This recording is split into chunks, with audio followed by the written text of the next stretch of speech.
AutoLine After Hours is brought to you by Bridgestone Tires, solutions for your journey, and by Intrepid Control Systems, over-the-air engineering. Boost your game. Right, Gary, we get to do another show today. How you doing? I'm doing good. Yeah. I am. It's the world's most bizarre weather in Detroit's history, I think. Michigan plumb gone crazy. Man, 60-degree swing in temps between yesterday and the day before. Right. It's just unbelievable. Yeah. I don't know how we can deal with that. Well, listen, but we endure. The audience endure. did not tune in to hear us talk about Michigan weather. The weather. Let's introduce our guest. We got Jeff Stout back from Yanfeng. He's going to be talking about all kinds of cool stuff like he always does on the show. We also have Paul Waatti coming on with us too from AutoPacific. And Paul, great to have your debut here on Autoline After Hours. Thanks for having me. So Jeff, for the audience who has not seen you before and they ought to look back at those shows, go search online to see those because they're always fun. Because I look a lot younger. Because I was a lot younger, but a lot taller. And he used to be handsome too. Right, exactly. Everything falls apart. Why? We're being really polite in the beginning of the show, aren't we? Give us a capsule summary of the company and what your role is in it. Yeah. So Yanfeng, we start there. A lot of people say Yanfeng. Technically, it's Yanfeng, but if you want to go with YF, it works just as well. That's actually a company that has a long history in China, but outside of China, it's a part of an acquisition. So I personally hired into a company called Prince 1,000 years ago, 30 years ago. That got bought by Johnson Controls, which then got bought by Yanfeng. In Europe, there's a similar trajectory. There's a company called Hoppish that got bought by a company, Fibrit, then Becker, JCI, Yanfeng. So like a lot of companies, there's a collection of histories that all come together to this corporate. So now we're a $17-ish billion automotive interior company, everything on the inside of the car, seats, interior, safety, electronics. I'm personally responsible for all of the innovation that we do globally across all of those different products and try to get new stuff into cars.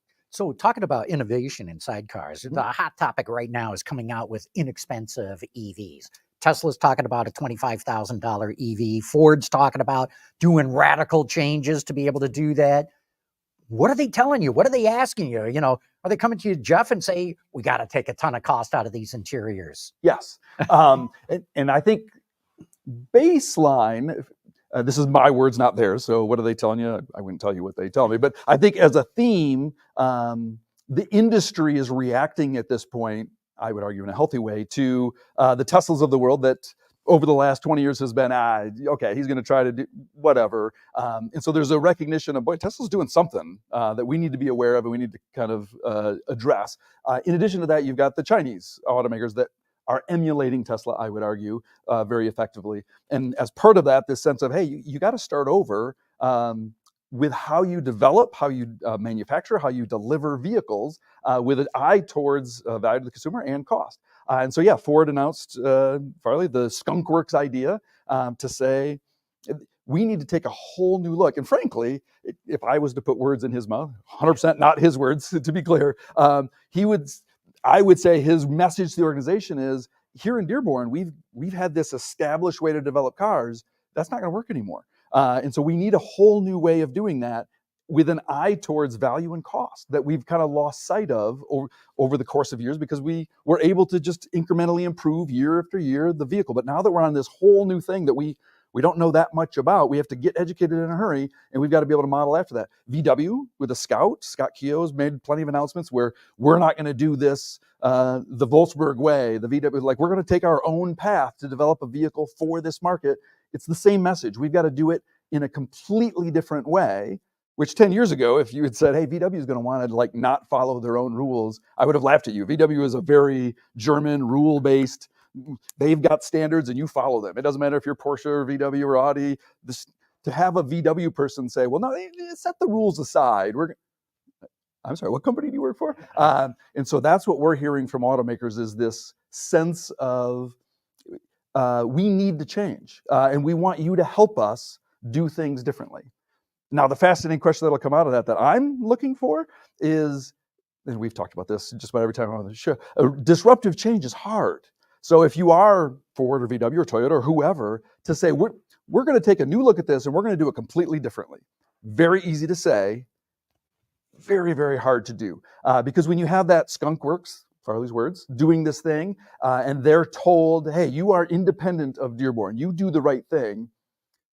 Do you think everybody in Dearborn is like, yeah, that's a good idea? Like, I'll keep my hands off of that. I don't know the answer to that question. Oh, but I do know the answer. Hell no. Exactly. There's kingdoms, and this isn't picking on Ford. Just human nature says that, yeah, I've got a standard. I've got a business process for purchasing and manufacturing and quality, and you guys need to follow the rules. These rules are here for a reason. I'm here to protect you, Skunk Works people. You need to make sure that you follow my rules. And then it'll be this fascinating moment. In my experience, it usually comes to, there'll be a very significant moment where Farley will have to decide, do I make the Skunk Works follow the rules, or do I let them break the rules? And that'll be an important moment for Ford and for VW and for every automaker that tries to do this. All right, but let's talk about YF for a minute. Okay. So when you're hearing this message from these guys, is this a situation where basically they're just saying in a different way, we want you to reduce costs? Mm-hmm. And B, how does your company deal with radical innovation? I wish I could say super well, but there's people who are humans who work at YF as well. And I would argue humans don't like change. I had an innovation guy work for me for years and years and years who would always say the only person who likes change is a wet baby. And he's 100% right. There's no human being out there who's like, I just want to change stuff. Maybe Elon Musk, but in general then, inside YF, we have a responsibility, my team as well as the broader YF team, not to say, okay, how do we find a way to just make stuff cheaper? That doesn't end well. You have to find a way to say, hey, how do I work with this automaker to give them the same value or more value, but find a way to do it more effectively, more innovatively, trying to take what you have today and say, I'm going to shave 10% off of it, and then just, that's not a path to competitive advantage. And it's really not a path to long-term success for the customer. So the conversations we have with customers are always in that, as soon as the customer says, tell me what rules I need to break in order to provide value at a lower cost, now we're going to have a really good conversation.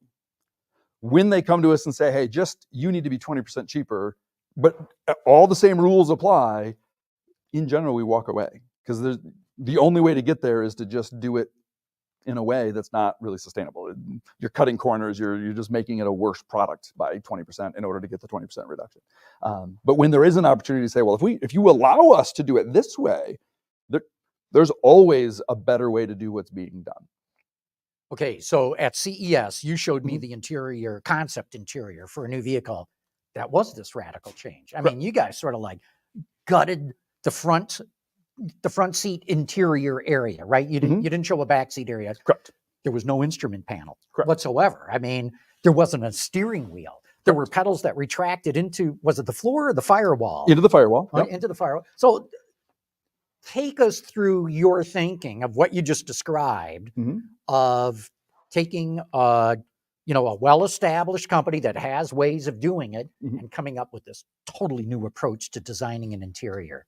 Yeah, so it's fundamental to what the team does. Other companies have their teams as well, so I'm not saying that only YF could do this. But our team, 5 minutes away from here in Novi, basically asking some fundamental questions. What would it take to radically reduce the amount of time to assemble our products together, as well as our products into the vehicle? That was a starting point. And some of that came from Stellantis CEO saying, hey, I want to have a 10-hour car. I think Elon Musk mentioned, hey, I want to have a 10-hour car. It's like, oh, we're hearing this kind of mantra of our assembly lines have to get to be to the point where we can just kick out cars.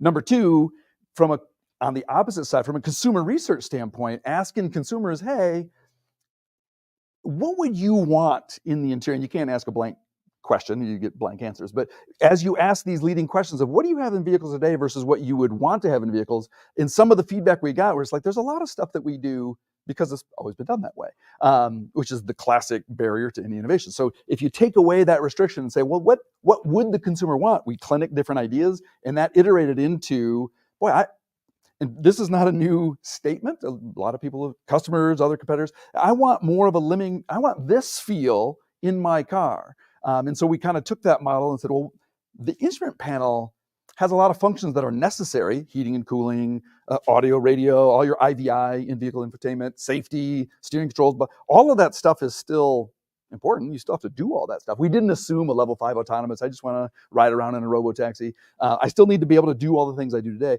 But can I migrate that all into a seat sled, which is what we ended up doing? And so you have, some of it is serendipity, right? You don't start with the findings. You usually get started and go, oh, well, if I do that, then that would enable me to do that. So one of the fascinating findings was, why do we have all of this 64-way seat adjustment? Well, a lot of it is the fact that I'm trying to manage my interface to the steering wheel, to the reach curves, to the center. And so big person, 95th percentile, 5th, I need to manage all of that stuff. Well, if there's nothing to reach to, why not have a fixed seat? And when I have a fixed seat, now that gap between the seat and the floor console that's needed because I've got two things that are moving relative to each other, well, that goes away. Oh, thank God. Like if I could buy a car where I don't drop my phone next to the seat. Amen, brother. Come on, I've got barely any knuckles left from keys or whatever. Coins or French fry, whatever. Like the junk drawer that's next to your seat. So that then gets to be, well, I could then have the floor console be there and have all the floor, and I could have the steering control arm be part of that sled. Well, now the assembly of the vehicle just got really, really simple. And when you're saying sled, and I'm bringing this up for the value of the viewer, you're talking about a module. Correct. That goes just into the car. It's got the two front seats. It's got the center console. It's got a screen on the console. The screen comes out on sort of a gooseneck connection. You got it.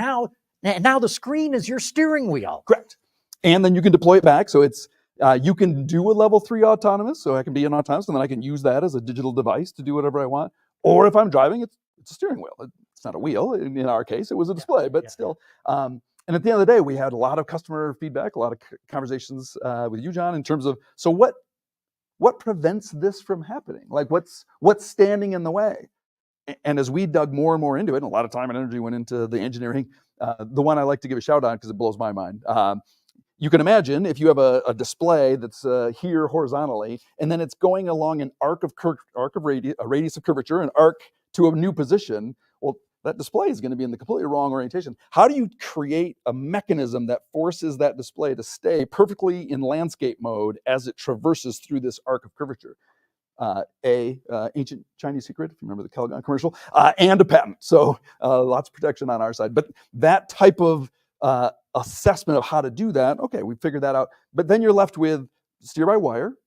All right, that's coming. We don't really kind of play in that space. We've got to wait for the automakers and the next years of the world to nail that down. It's coming quick. But it's coming, right? So it's going to be here. And then safety. How do I manage where I don't have airbags that are coming? And so a pretty straightforward problem statement then for us. We're an airbag supplier. So let's do the development to figure out what do we need to do in the seat as well as in front of the occupant to protect them. But then it's just a matter of customers wanting it. And I have to say, we've presented it to several customers, range of opinions, all positive, to be honest, but literally a couple of different customers saying, so we have a small car electric vehicle that we're really trying to stretch the rules of what's possible. Do you think you could sell this? I didn't expect you to ask that question, but yeah, there's nothing here that's not, it's radical in its kind of consumer-facing standpoint. If anyone out there in TV land got into this car, you'd be like, whoa, this is nothing like anything I've ever. But from a technology standpoint, it's all basically today's technology. We didn't have to invent some levitating plastic in order to make this work. It was just good design, really smart people getting together to say, let's think about how we take out 20, 30% of the parts, and the total mass that we took out, massive mass savings, massive cycle time savings, massive piece cost savings. And again, without having to say, well, hey, YF, you just cut your margin by 2% and then I'll get it. No, we can still give you something where we can be profitable, but you as an automaker can save a ton of money. So on a continuum of the positive reactions, to what extent were the traditional automakers on this scale versus the new entrants? Have to be careful here. Always need to be sensitive. Names, exactly. Names. No names. But maybe it'd be easier to do it by region. And because the region that shocked me was Germany. Every German customer that we talked to said, I need this vehicle in my showroom by this date, because I've got a meeting with my leadership to talk about what the future of electric vehicles looks like, and I need this to be part of the conversation. Just across all, and I expected, again, I don't like to pick on VW, but I usually think of VW as being, if it's not our idea, then it's a bad idea. So just to have those kind of German customers say, boy, this is really compelling. I didn't expect that from them. I did expect, Chinese startup, and they did. They liked it as well. I would say the most tepid response so far, and it's always dangerous to say this as well, because sometimes there's an immediate excitement that tapers off, and sometimes it's like, I'm not sure what to do with it, and then 6 months later they realize, now I got it, now I know what I want to do. But right out of the gate, I would say the North American customers have been a little more tepid of, that's intriguing, I don't know what to do with that, which is what I expected the German customers to have more of a response like. But the Germans were much more eager to say, how do we follow up with the next step on this? We're like, let's start talking feasibility.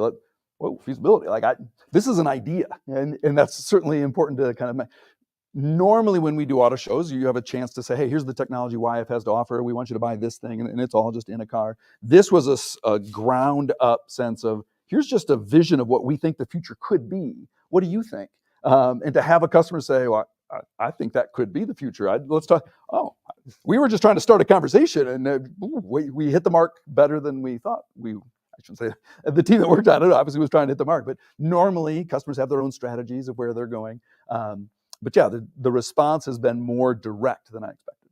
So Paul, you guys at AutoPacific look at what consumers are interested in terms of interiors and things like that. I mean, what's your sense of their willingness to select something that is as radical as what Jeff is describing? Yeah, I mean, we look at North American consumers specifically, and they're open to a lot of new technologies and new ways of doing things, but they need to be presented with the opportunity to see it. So this is something that they haven't really heard of yet. So it probably isn't on their radar now, but nope. You keep showing concepts like that, it could start to become a reality. But don't you think it's got to be the total package? I mean, if you just show them that interior, they're going to go, that's weird. What do you mean the screen comes out of the console and that's my steering wheel? That's nuts. It's kind of like a new home buyer. They can't envision the whole thing, the finished product if they don't see the whole thing. Yeah, but what I'm getting at is if you say, here's a real cool little electric car, and man, is it affordable. Right. And here's what this different interior is like. Then I think they're more open. If you say, hey, this electric car, it's only $25,000. It goes 300 miles. It charges in 5 minutes, whatever. And it's got this radical, crazy interior. Yeah, cool, boom. Where my thinking is, if you just show customers the interior buck, they're going to go, that's crazy.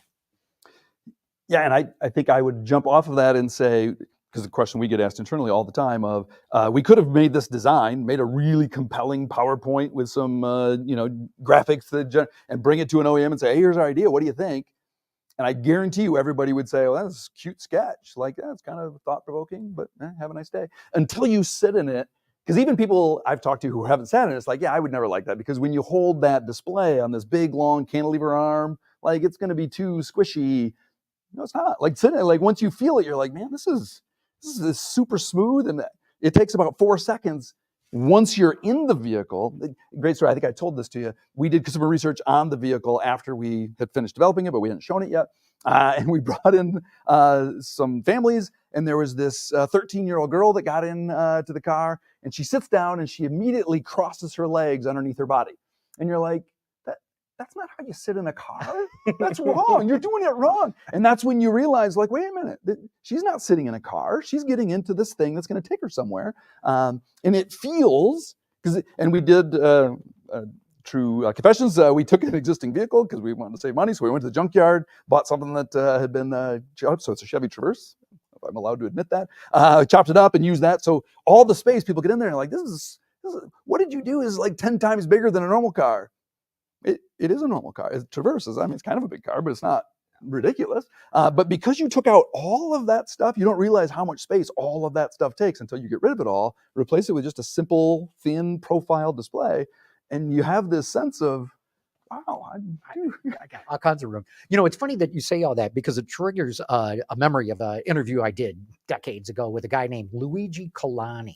Now, he's not well known except in design circles. He was very, very famous, and he designed all kinds of things: cameras, tennis rackets, shoes, cars, and trucks. Okay. And so I got to interview him on that.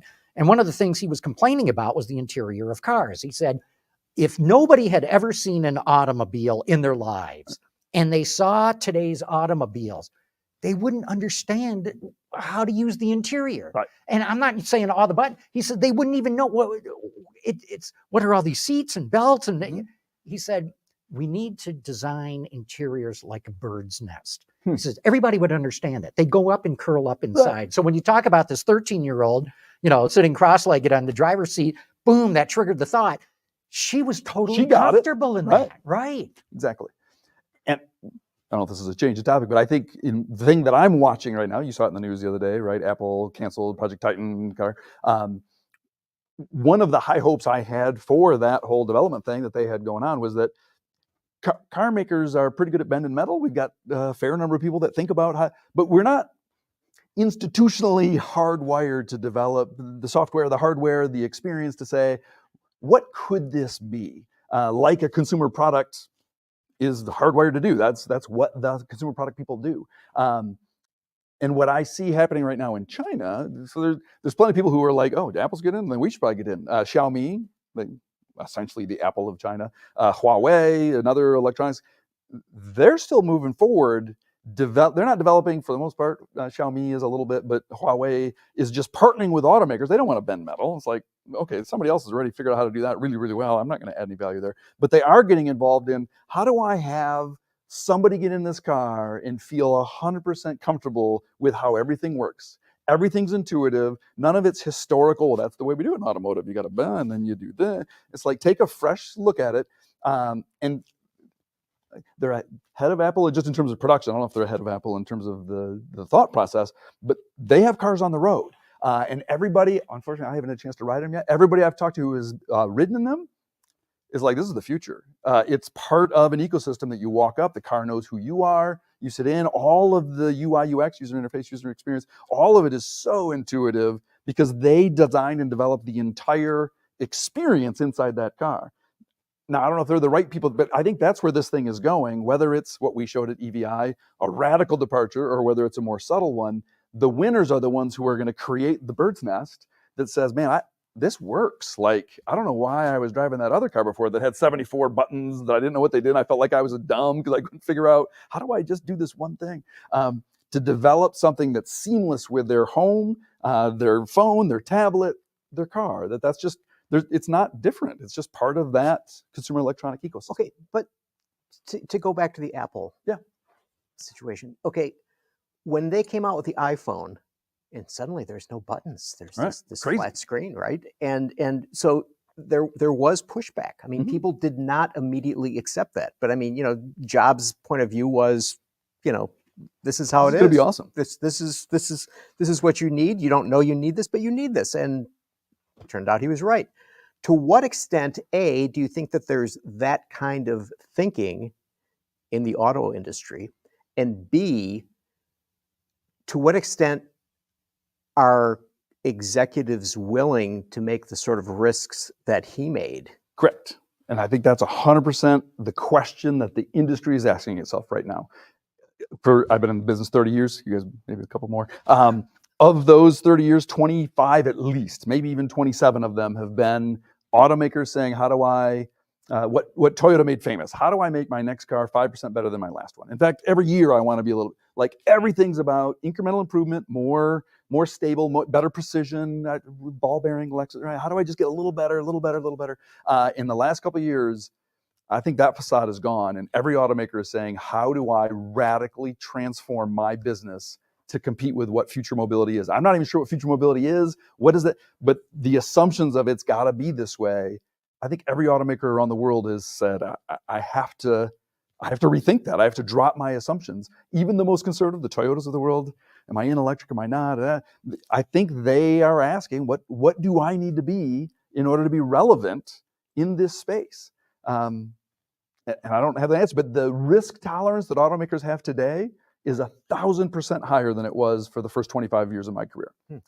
And maybe just as a testimonial to that, we do innovation stuff. We have an investment every year that is pretty consistent, that we develop new things. And we bring them to customers, and they usually say, I like it or I don't like it. In the last couple of years, a fairly significant percentage of my budget comes from the customer.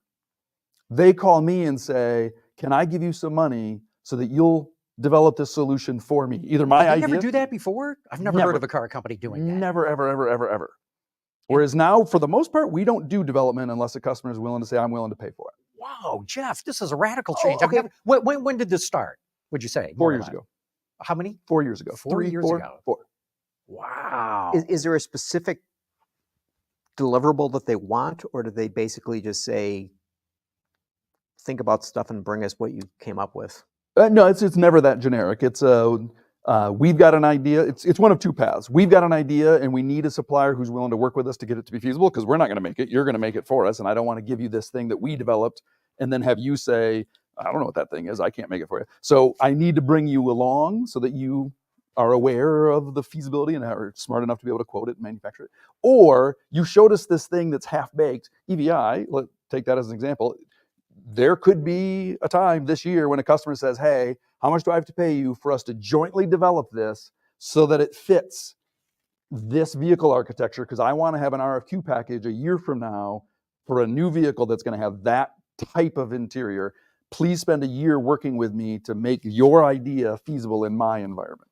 It's usually not that big of a thing. Usually it's a more tangible, I want to invent, you showed me this thing that's pretty cool. I want you to take that thing and show that it meets my specs and blah, blah, blah for this vehicle.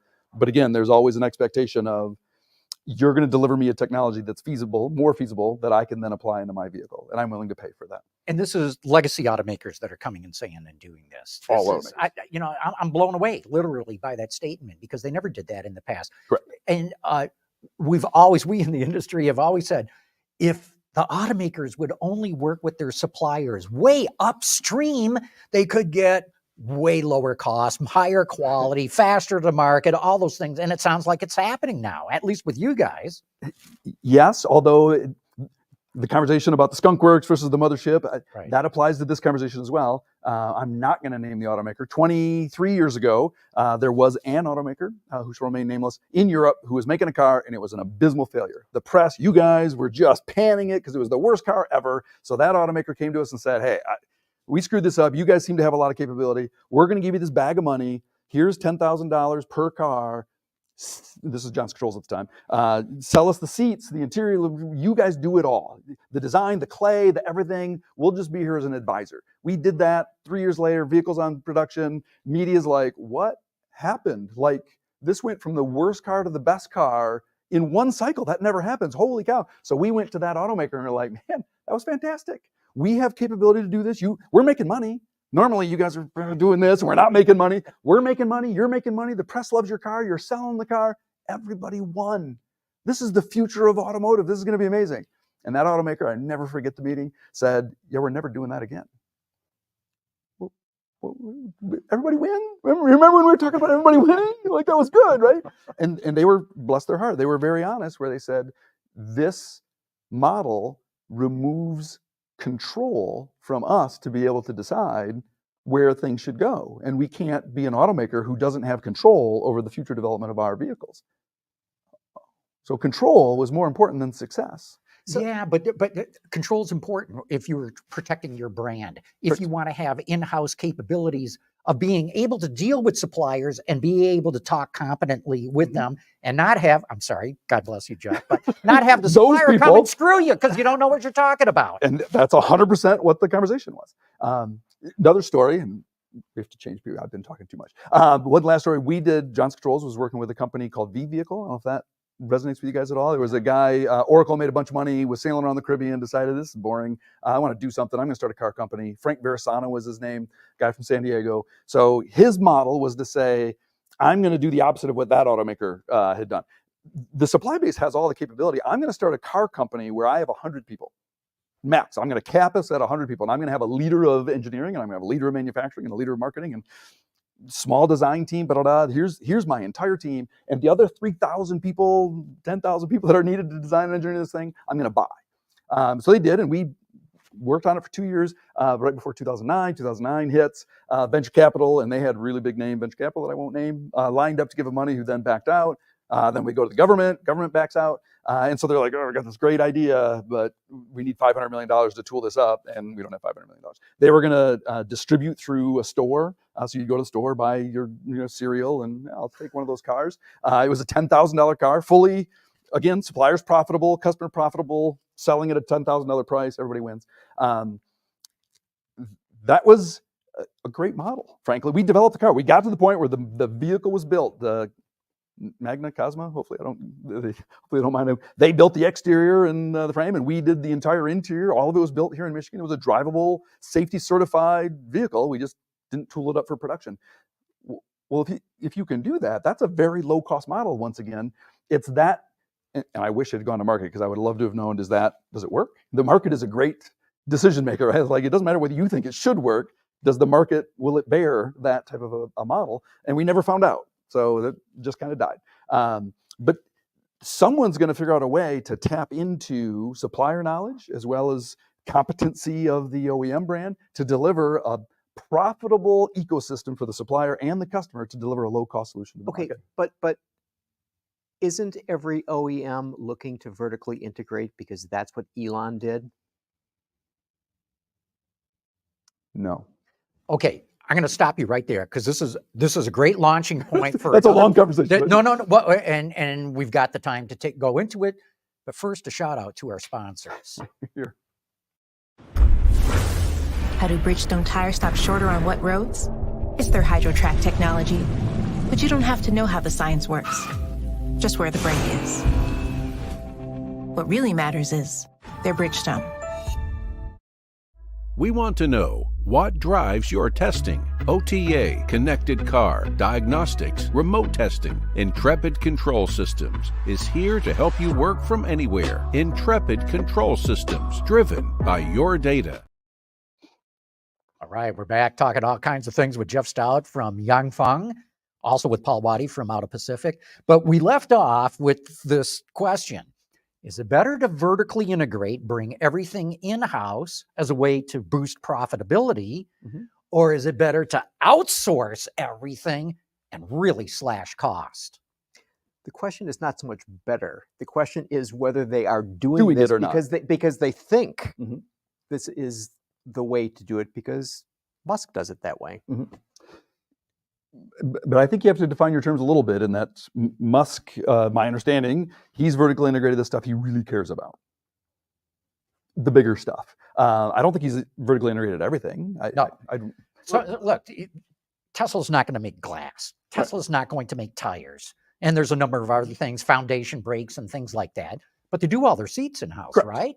I don't know how much. BYD. BYD does everything in-house. Headlights, they're doing everything They do. themselves. I think they're even more vertically integrated than Tesla. Tesla. Oh yeah, headlights. Yes. Yeah. Headlights. So, Fascias. so let's say there's a clever headlight company that has all these wonderful ideas, and if they took your model, they'd have some really extraordinary things. But companies are saying, "Nah, we'll do it ourselves." Yeah, and I think I would argue, and this is probably a good time to raise, I've had conversations with people, it's like, I didn't know you thought that this was a good idea. And it's like, everything I talk about is my understanding of where the market is going. It doesn't matter whether I think it's good or bad, or whether it should go there or shouldn't go there. It's just, here's my understanding of what it is doing or why it is doing. If you look at kind of the smaller part vertical integration, look at the historically Japanese model of the Kritsu supplier. They did a lot of stuff vertical. It wasn't them per se, but it was their brothers, cousins, whatever language you want to use. Just about every Japanese automaker that I've talked to at some point or another has said, boy, I sure wish we could get out from underneath this, because there's technology out there that we can't get access to. Because our Keiretsu partners don't have it. And we pay them just what as little as possible to keep them alive, but no more. And so they don't invest in any innovation. They just do what the customer tells them to do. And so there's a need for dynamism in the marketplace to be able to see, that startup company got bought by them, and now that is available to me, versus the need to be vertically integrated in the stuff that's really core to your business. I would argue headlights is a step too far. I think BYD made a mistake on that. But for seats, seats is a really big. If Tesla wanted to say, we feel like our seats aren't really competitive anymore, and we feel like pick on somebody else. There's supplier A has got a better seat that would be better for us, and they called supplier A and said, "Hey, would you be willing to sell us a seat?" Probably they would. So you can get out of that game pretty easily. But each automaker is deciding where they want that to be, and Tesla and BYD are more on the vertical integration, but mostly battery, body, some really big elements that are core to their business. They still outsource most of the other stuff in the car. Well, GM and Ford and Chrysler used to be very vertically integrated, 100%. especially GM and Ford. Sure. Remember, Delphi, when it was spun off of GM, had over 180,000 employees. Sure. But they got out of that business, GM and Ford especially did, because they had UAW labor, and they had the highest labor rates in the industry. And they found that they could buy any of these components, any of them, far cheaper from suppliers, who, by the way, the suppliers sold to all the automakers, so they had greater economy of scale. Right. Exactly right. But Gary raises a good point here, and Paul too. This now there's a lot of rethinking. Hey, how much of this vertical integration should we readopt? What are your thoughts? I hope of where it's going to go. Right. I hope they don't do too much more. Yeah. I don't think it's been a little bit of a pendulum swing. I guess pendulums go this way. A sine wave up and down over the years. We've been around long enough where there's been more of it and then less of it. I think at the moment there's a bit of an upswing, but to your comment about Delphi and what did Visteon, what is now Visteon, what was the internal parts division at Ford, all of that got spun off for a reason, because they weren't competitive if they weren't in a position where they had to be market competitive. And so I think it will continue to ebb and sway, and it'll come back around. Whether Tesla outsource seating or not, that's a question for Tesla. But in general, all of the stuff that's not core to the automaker, it'll get decided back and forth. Ford's maybe a good example. They used to outsource all of their seats. They brought all of their seats inside. There will come a day, I don't know if I doubt it's on the table tomorrow, but there'll come a day when Ford says, we should probably outsource seating again. Maybe it's 10 years from now, I don't know. But well, as you know, they have job commitments to the UAW, correct. and that's the only reason why they would insource seats. Correct. Is the union says, hey, you got meet the these numbers. jobs, you got to fill those jobs, and so they insource. That's the only way that they do that right now, though. Right. All right. So let me ask you. So the YF user experience research team looks at these various elements, and I want to play some of these elements to you, and I want your reaction to them. Okay. Autonomous driving. Yep. What's your, where are we and where are we going to be? Still bullish that it's going to happen. I was talking to somebody just the other day of, I read an article, autonomous vehicle, trough of disillusionment. Like they said it was going to happen and it didn't happen. And it's like, well, who said it was going to happen? The person who said it was in 2024, we were going to have this market penetration of autonomous vehicle. Everything that the research that we've always done, CAR, Center for Automotive Research, did a big study probably 5 years ago saying it's absolutely going to happen. And there'll be examples. Waymo's doing it in Phoenix today. They're doing it in San Francisco. If you've ever had a chance to ride in one, it's fan-freaking-tastic. 2030 to 2040 was always this is when it becomes a market disruption. Until then, it's all proof of concepts. Hey, can it work? Well, how does it work? There's going to be step backs, cruise, all that. But it's not going away. Waymo's still doing what Waymo's doing. Tesla's still doing what they're doing relative to full self-driving. It's not really full. Okay, the trajectory is still there. The investments are still being made to expect for that to happen. And the reason for that, again, tied to your question, the research that we've done, I was talking to somebody, it's like, I don't care if there's some person driving me to, maybe you don't. Talk to a 17-year-old girl who's got to go take an Uber to a club. She doesn't want, pick on me. She doesn't want me driving the car because she doesn't know who I am. It's like the fear of bad behavior. Man, if I could get into a car that I know is clean, I know it's going to get me there safely, and it's going to be a nice, smooth ride, I would pay more for that. And the reality is the costs, everything we've done, the cost will be less. The driver is half the cost of the vehicle. So when I take that out, even if I add the investment for the LiDARs and whatnot, the per mile cost will be less. And I don't have any of that other, I get to choose, this is some specific research we did, what people are asking for that they're not getting today, independent of the fact that there's a driver there. And it's different market to market, which is fascinating. Chinese folks want different things than the US people, than Germans. But across the board, I don't want to listen to your music. I want to listen to my music. And I want the temperature, I'm coming out of the gym, I'm hot. I want the car to be cold when I get there. You just got done freezing, so you're cranking the heat up. It's not for you, it's for me. Well, it's their car. So if there's a driver there, well, it kind of is for them. If it's autonomous, when I order the car, I can set the temperature, I can set the radio, I can set everything I want. I get in that car and it's exactly what I want, and I don't have to explain to somebody, hey, can you turn the radio down? I'm about to make a call. Yeah. All of that goes away. There's value in the autonomous vehicle proposition that consumers are going to really resonate with. Not all. I think another point to make too is China's far ahead of us in terms of not the technology, Deployment. but deployment. Exactly right. There's now 4 different autonomous vehicle companies that will take you from the Beijing airport to different downtown business districts, 400 different pickup and drop off sites. So, I mean, it's happening. Okay, so you're saying 6 years from now, somewhere in Detroit, there'll be access to commercial. That isn't what I said. Autonomous Detroit is probably one of the last places it's going to come. We've got crappy roads. We've got crappy weather. Tuesday, Wednesday, Thursday, we're back to the beginning of the conversation. It's going to continue to grow in Phoenix. It's going to continue to grow in California. There's going to be deployments in Florida. There's going to be deployments in Texas. It's going to get to the point where it becomes a market threat in that decade. Will it be in Detroit? I live in Grand Rapids. Is it going to be in Grand Rapids? Probably micro deployments, the May mobilities, the fixed route. Okay, I don't have to have a ton of sensors to just make sure I don't hurt anybody. There'll be that type of stuff. And again, I think there's a bit of a innovator's dilemma thing here where it'll start at an old folks home. Hell, let's just have autonomous vehicles that run around here, and then it'll go to amusement parks, and then it'll go to university campuses, and it'll go from a oversized golf cart autonomous vehicle to, now in this geofenced area, and then that geofenced area will grow. And ultimately, I think you're going to see the impact to commercial shipping, overland trucking, far before you'll see it in Detroit, before you'll see it, hey, I want to take an autonomous vehicle to the store, to the opera. What they're doing on 23, that dedicated lane, it's like that thing could be an autonomous vehicle lane real soon. I don't think it's going to be, but that could happen. That's where you'd see a deployment here in Southeast Michigan. Okay, so you guys, this sort of ties into that. Another thing you guys are looking at is shared mobility. Mm-hmm. Is that back? Is that a thing? It's absolutely a thing we're tracking. It's absolutely a thing that's coming. COVID was the disruption that disrupted the disruption. So we're still trying to figure out, what does a post-COVID world mean? How long does it take before we forget?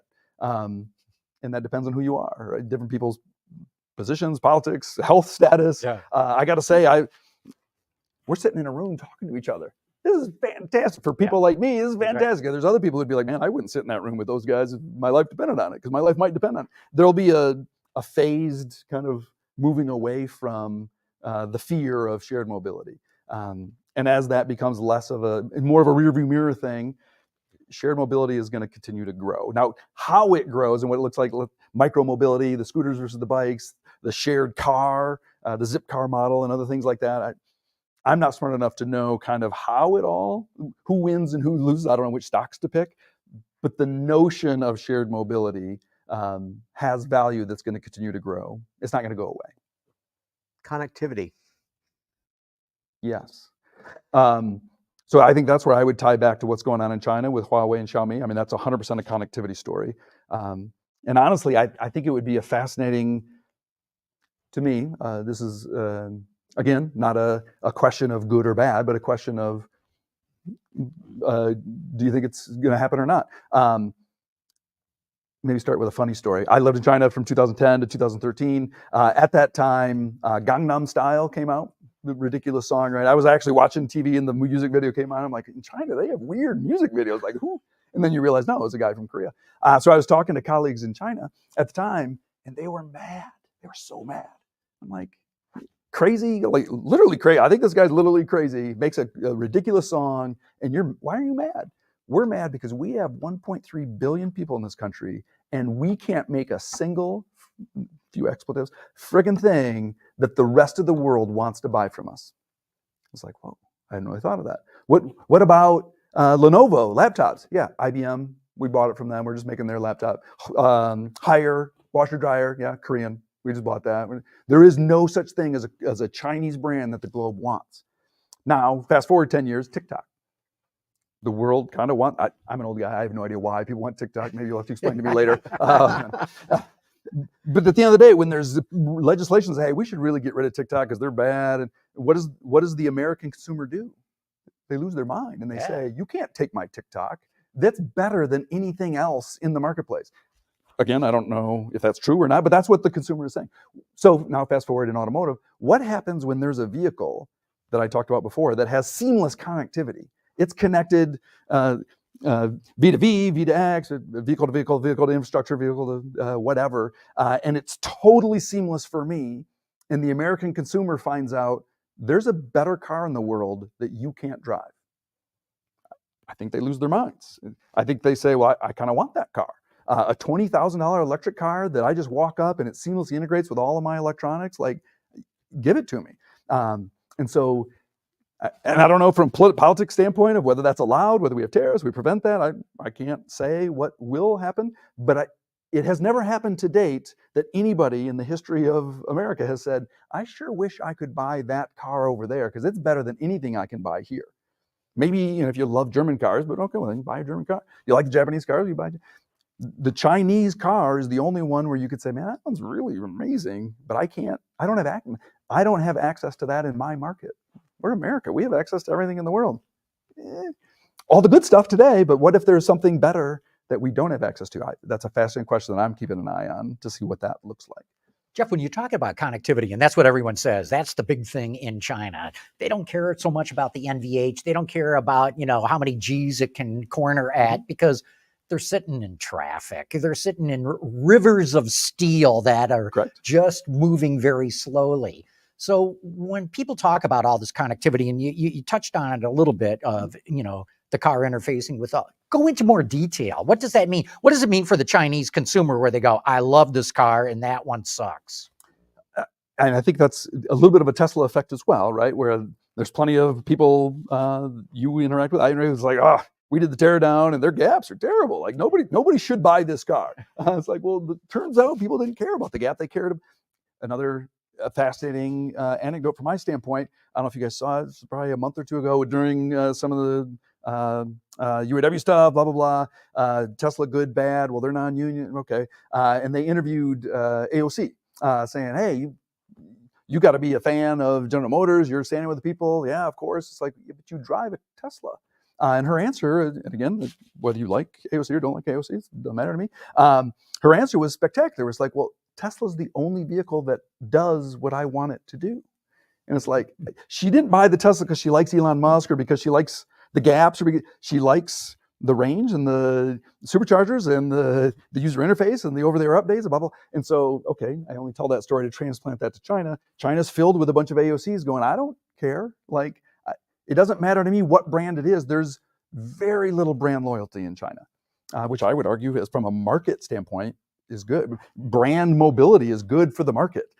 Don't buy that car just because you've always bought that car. Buy the best car you can, because then the winner wins.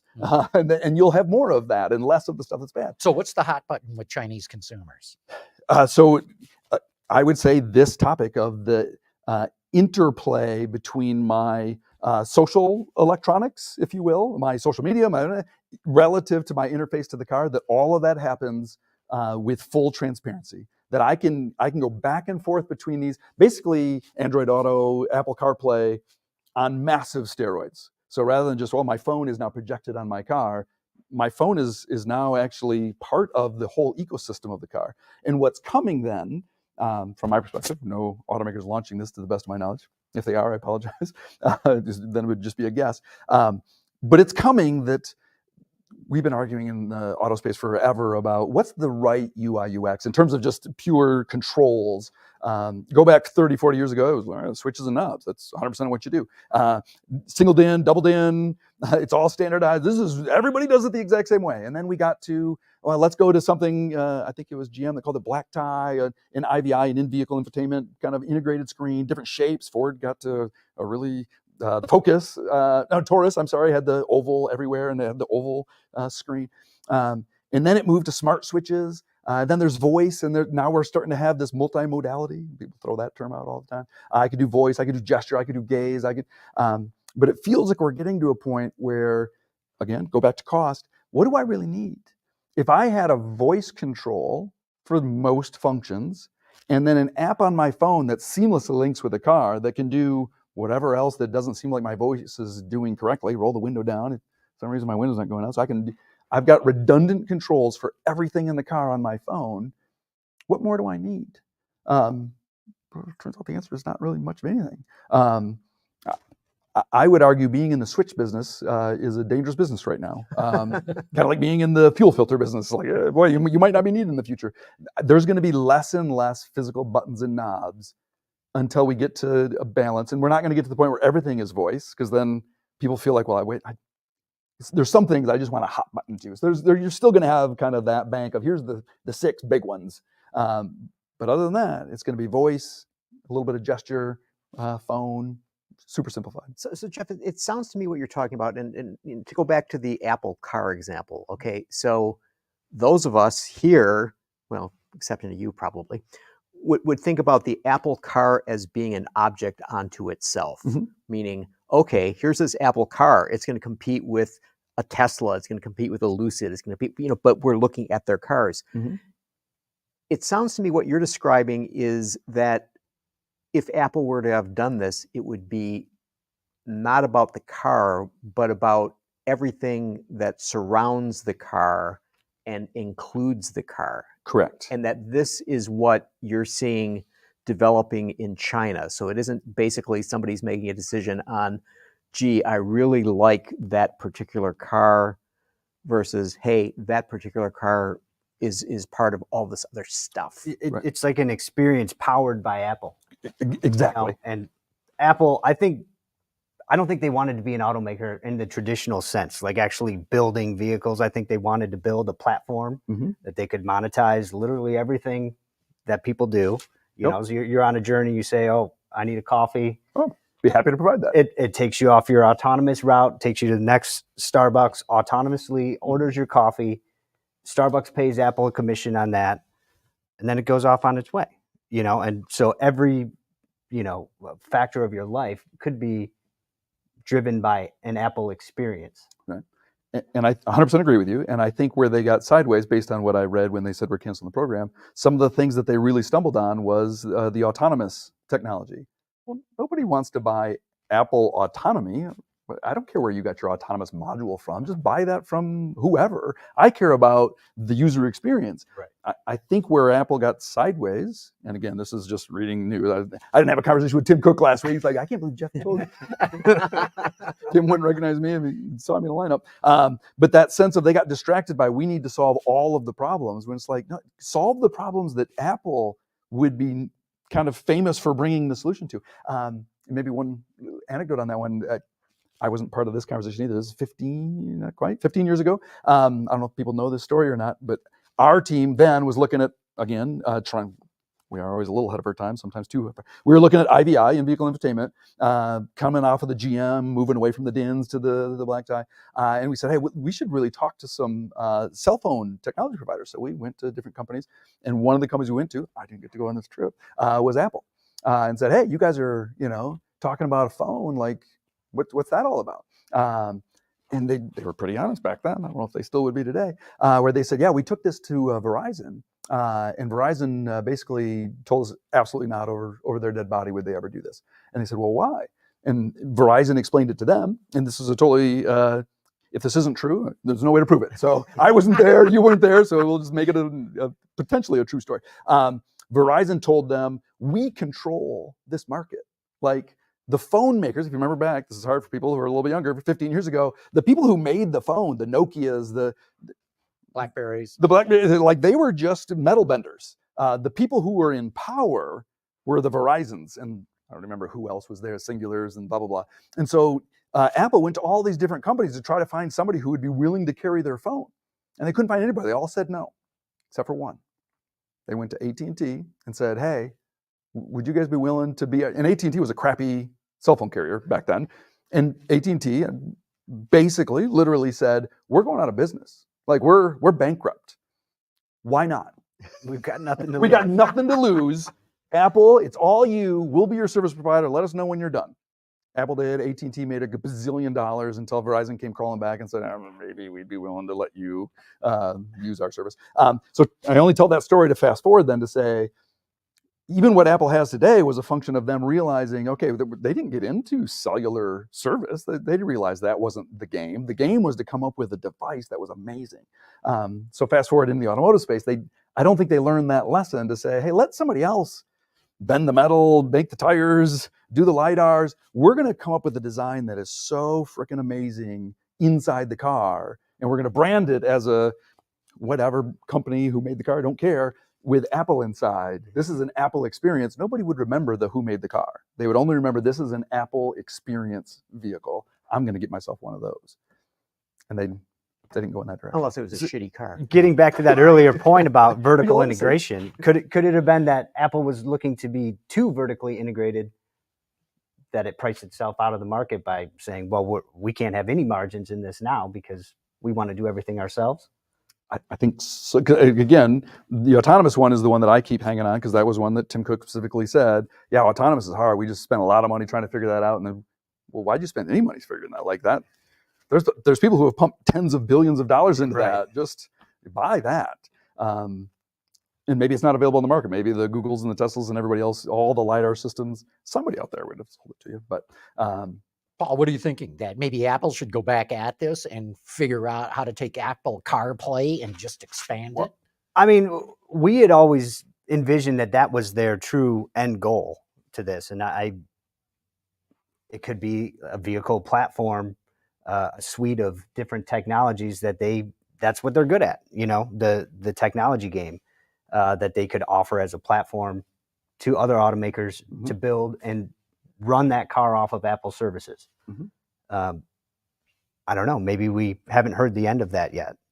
I'll just give you one example. I've got an iPhone, right? So, I can ask Siri this, that, or the other thing. When my phone is paired with the car, I can't ask Siri all this stuff. Right. Unless I decouple it from the car and say, hey, Siri, the car is not smart. And so I think this is what you guys are getting at, right? Is that it should just be as seamless as I don't know whether it's going through the car or the phone. It's just there for me to use. And you're seeing this in China. You're seeing that companies are providing this whole experience. That's what I'm saying. I don't know if their technology is any better. I'm guessing it's not. I'm guessing Apple is the leading technology provider, but they are in cars today. So how does the traditional automobile manufacturer compete with that sort of thinking? I mean, to get back to, traditional companies do a hell of a job at bending metal. All this other stuff is comparatively new to them. Correct.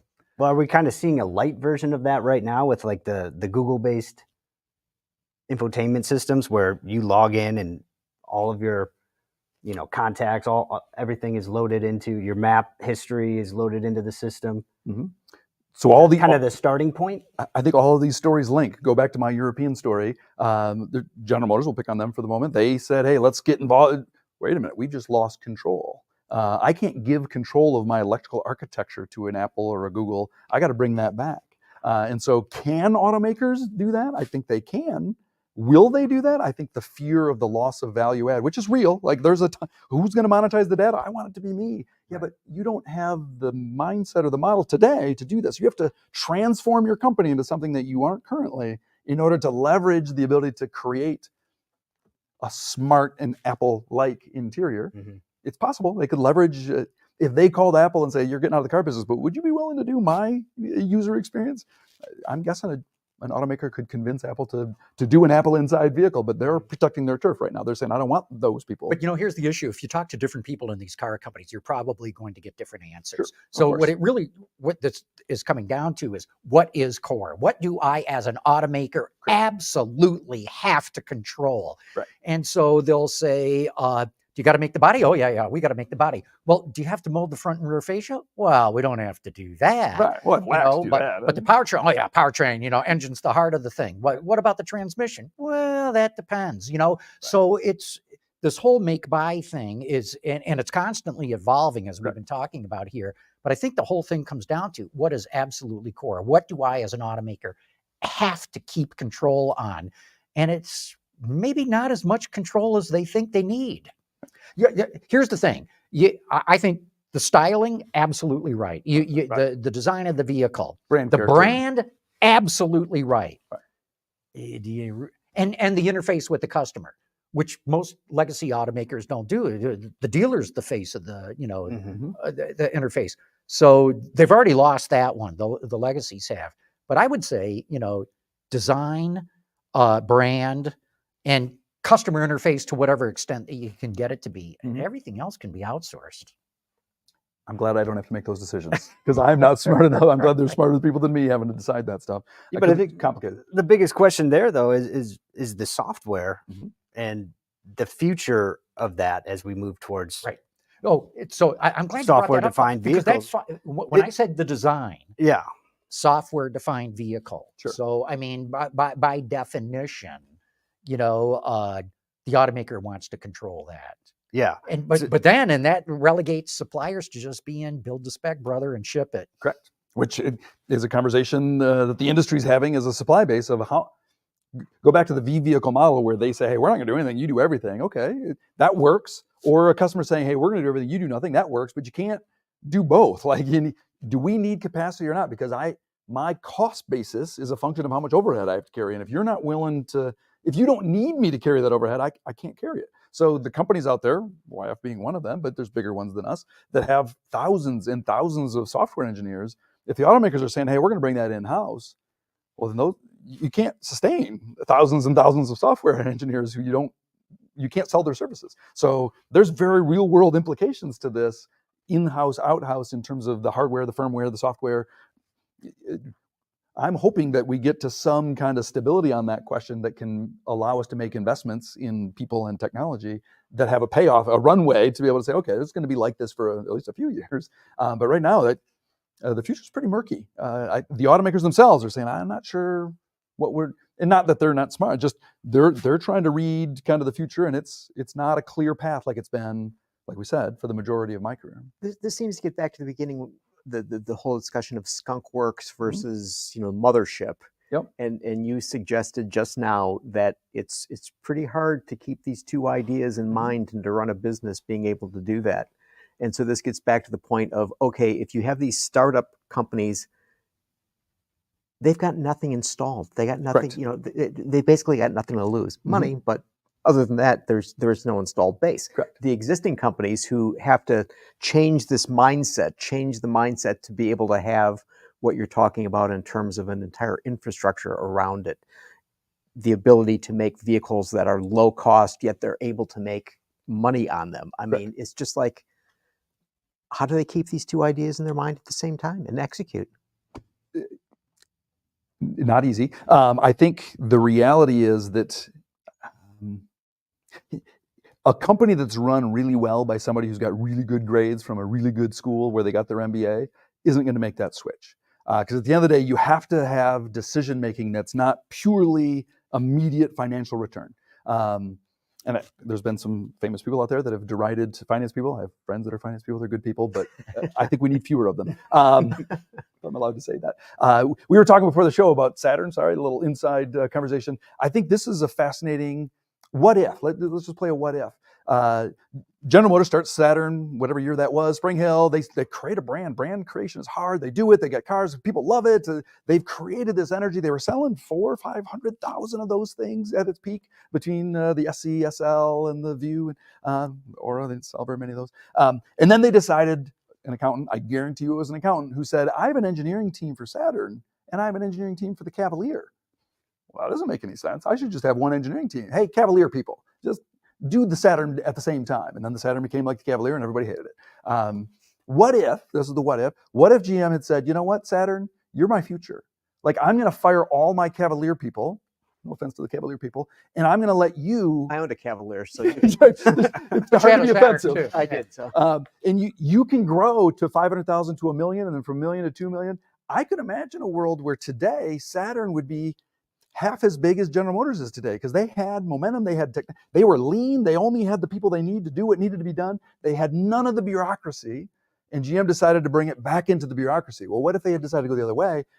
I think that's what's needed, is someone has to create a Saturn, which I think is what Ford's doing with the Skunk Works. They're going to create a unique, maybe they brand it, maybe they don't, but once they have it and it starts being successful and consumers like it, they need to double down and say, okay, I'm going to have them do all of my small and mid-size SUVs, and then I'm going to have them do all my large SUVs, and then maybe I keep truck in Dearborn because but everything else I'm going to allow myself to be cannibalized.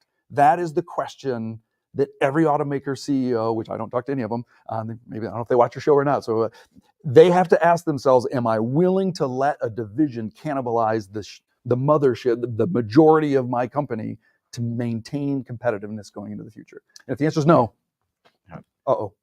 I can't tell you that the CEOs watch this show, but I can tell you for a fact they're aware of what gets said on the show. Occasionally.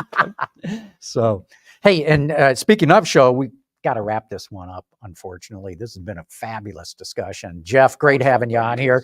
Paul, we're going to have you back as well, too. So looking forward to it. And Gary, I know you're going to be off next week, so can't wait for you to come back the week after that. It'll be a good show. And all of you tune in to see him come back then. Thank you for watching. Excellent. Thanks, guys. How do Bridgestone tires stop shorter on what roads? It's their HydroTrack technology. But you don't have to know how the science works, just where the brake is.